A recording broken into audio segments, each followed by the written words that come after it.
Hello বন্ধুরা, আপনাদের জন্য নতুন একটা রেসিপি নিয়ে এসেছি। কীভাবে আপনারা পনিরের পকোড়া করবেন, সেই পনিরের পকোড়া করার জন্য কী কী উপকরণ লাগে সেটা ভালো করে দেখে নিন। প্রথমে লাগবে হচ্ছে পনির, ধনেপাতা, বেসন, যাতে পনিরটা ভালো করে হয়। তার মধ্যে দেবেন লবণ, কালো জিরে আর চিনি, আর লাগবে হচ্ছে আদা রসুন পেস্ট, আর লঙ্কার গুঁড়োও দিতে পারেন বা কাঁচা লঙ্কার পেস্ট। এটা করে আর ভাজার জন্য তো সাদা তেল অবশ্যই লাগবে। এসব উপকরণগুলো আপনারা যদি পনিরের পকোড়া করতে চান আগে থেকে বাজারে গিয়ে নিয়ে আসবেন।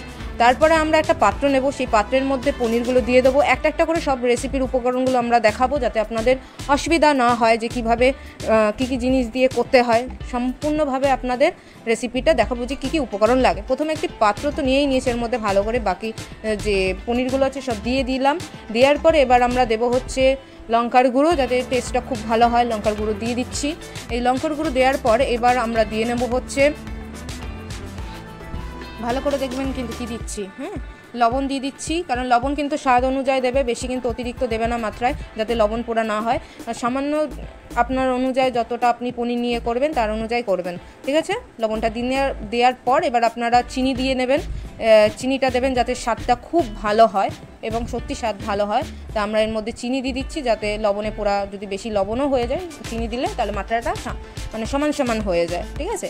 তারপর দিয়ে দেবো হচ্ছে আদার পেস্ট হচ্ছে, ঠিক আছে। আদাটা ভালো করে পেস্ট করে নেবেন মিক্সার মেশিনে, এই আদার পেস্ট দিয়ে দেবেন।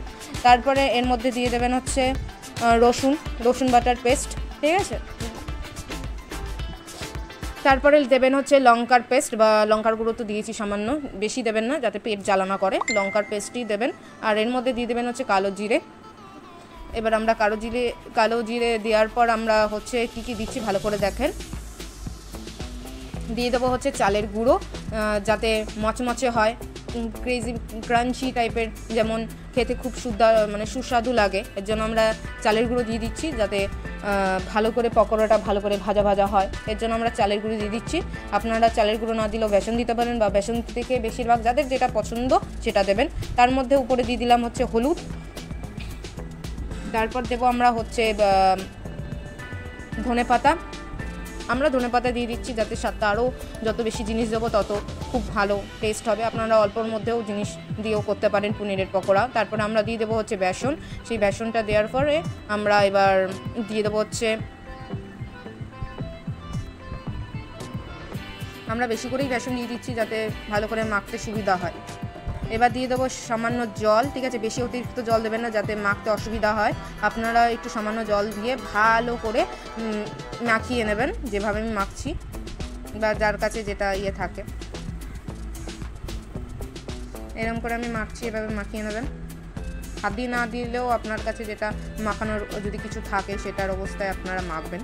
আমরা তো বাড়িতে এইসব জিনিসপত্র করি, ঠিক আছে, খাবারের জিনিস করি, তা অসুবিধা হয় না।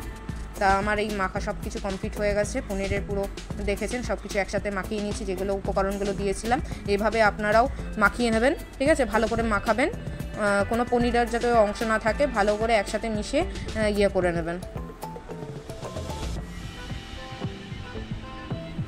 আমি মাখিয়ে নিচ্ছি, ভালো করে দেখে নিন।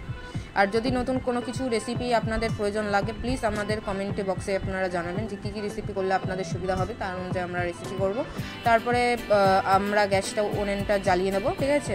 তারপর এর মধ্যে দেবো হচ্ছে তেল, সাদা তেল দিলাম কড়াইয়ের মধ্যে বসিয়ে। কড়াইটা যাতে গরম থাকে, ঠিক আছে। কাঁচা তেলে একদম দেবেন না।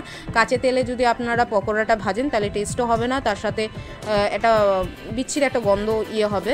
তা তেলটা যখন গরম হয়ে যাবে তখনই আপনি এই যেগুলো করেছেন সেগুলো, এই যে পকোড়ার যে উপকরণ দিয়ে একটা মাখিয়েছেন, ঠিক আছে, সেটা আস্তে আস্তে করে এরকম করে তেলের মধ্যে ভাজবেন। দেখেন আমি কিভাবে ভাজছি। আর ভিতরে যাতে কাঁচা না থাকে এর জন্য গ্যাসের ওভেনটা বেশিরভাগ স্লো করে, তেলটা যখন গরম হয়ে যাবে তখন গ্যাসের ওভেনটা স্লো করে দেবেন। আর পকোড়াগুলো বেশিক্ষণ ধরে একটু ভাজতে থাকবেন। আর একটা টিস্যু পেপার নেবেন, যাতে পকোড়ার রাখতে আপনাদের সুবিধা হয়, যাতে যত তেল থাকে পকোড়ার মধ্যে সেটা হয়তো ওই টিস্যু পেপার যেটা থাকবে সেটার মাধ্যমে ওইটা তেলটা চুষে নেবে।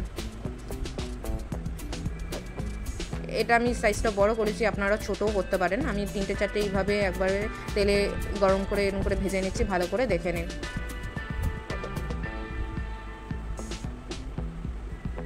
এগুলো করতে হয়তো অনেকক্ষণ সময় লাগে, কিন্তু খেতেও সুস্বাদু লাগে। বেশিরভাগ আপনারা যদি বাড়িতে করতে চান তো খুব উপকারী, কারণ এগুলো বাসি তেল তো থাকে না, কারণ এগুলো বাড়ির তেল দিয়ে তৈরি হয়, সাথে সাথে সব কিছু মিক্স হয়ে যায়, কিন্তু বাইরের জিনিসপত্র খাওয়া একদম ভালো না। তাই বাড়িতে হয়তো একটু সময় লাগুক, বাড়িতে জিনিসগুলো বানিয়ে আপনারা খুব বেশি করেই খেতে পারবেন সবাই মিলে।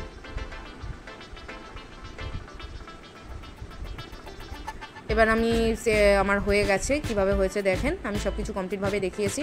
আমার কমপ্লিট পনিরের পকোড়া। এবার আপনারাও এইভাবে পনিরের পকোড়া করতে পারবেন। তা থ্যাঙ্কস এই ভিডিও দেখার জন্য। আর যদি চ্যানেলটা ভালো লাগে সাবস্ক্রাইব এবং কমেন্ট করবেন আর শেয়ারও